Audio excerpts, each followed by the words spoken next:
இங்க இருக்கக்கூடிய டிராகுலாவே பாத்தீங்கன்னா கண்கலங்க வச்ச ஒரு சேல்ஸ்மேனை பத்தி தாங்க வந்து சொல்ல போறோம். சோ ஆக்சுவலா நடந்துச்சு அப்படின்னு கேட்டீங்கன்னா, இங்க இருக்கக்கூடிய டிராகுலா வந்து பாத்தீங்கன்னா ஒரு நாள் ஃப்ரிட்ஜ்ல இருந்து அப்படியே ஒரு மவுஸ் எடுத்து அழகா க்விஸ் பண்ணி அதுல இருந்து ஒரு வைன் எடுக்கிறாரு. அது வைன் குடிச்சிட்டே வந்து பாத்தீங்கன்னா ஹாயா உட்காந்துட்டு இருக்க சமயத்துல தான் திடீர்னு ஏதோ ஒரு சத்தம் கேக்குது.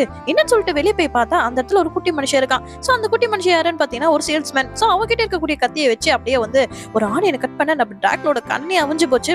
அப்படியே போயிட்டு அதை வாஷ் பண்றான்னு போறாரு. இவன் எப்படியாச்சும் தொத்தி ஆகணும்னு சொல்லிட்டு அப்படியே ஒரு பேட்டோட உருவத்தை அப்படியே வந்து மிரட்டலான்னு வந்தா இவன் வேக்யூம் கிளீனர் வச்சு உள்ள போயிட்டு டிராகுலாவே பாத்தீங்கன்னா அடைச்சு வச்சிடறான். சரி ஓகே, இதுக்கப்புறம் உன்னை விடக்கூடாது, உன்னை அழிச்சே ஆகணும்னு சொல்லிட்டு அவரோட உண்மையான உருவத்தை எடுத்துக்கிட்டு பாத்தீங்கன்னா அப்படியே அந்த சேல்ஸ்மேனை வந்து அடிக்கலாம் அப்படின்னு சொல்லிட்டு கிட்ட வராரு.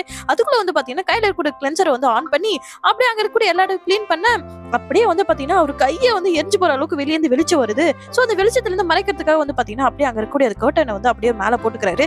சரி இதுக்கப்புறமா என் வேலை பிடிச்சிருக்கா சார் அப்படின்னு சொல்லி கேட்கிற காசு கொடுத்து இவனை முதல்ல தொடுத்திட்டாரு. நீ ஒரு ஆர்டிஸ்ட் நிரூபிச்சிட்டல.